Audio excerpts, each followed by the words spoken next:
So today we're going to be showing you different chiropractic adjustments for neck pain, and we're going to go over what we're looking for and the different type of techniques that we'd like to use.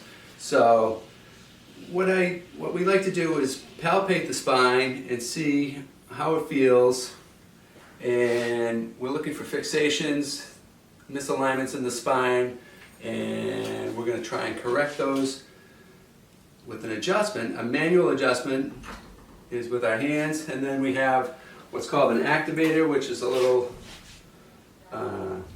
tool that we use to move the vertebra, and we would put it on the spine and try and move the vertebra with the activator.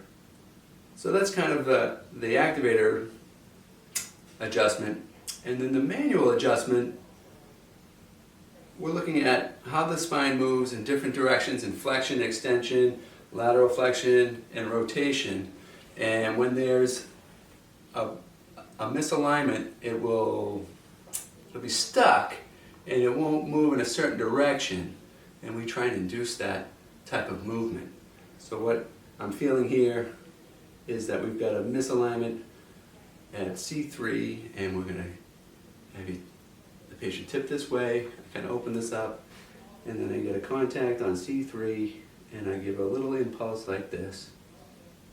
Good, good. Piece of cake. And then we come around this way, and sometimes you want to drag it around the corner a little bit. Good. And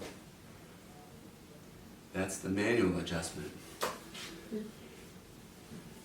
which is safe, easy, safer than taking an aspirin. And then we want to just try and relax the muscles. What happened there is we adjusted the joint, and now the proprioceptors are going to be in your spine, are going to be firing, and we want to just try and get it to relax and accept where we've got it, and that's going to help the spine work as a unit and function optimally. That's pretty much it.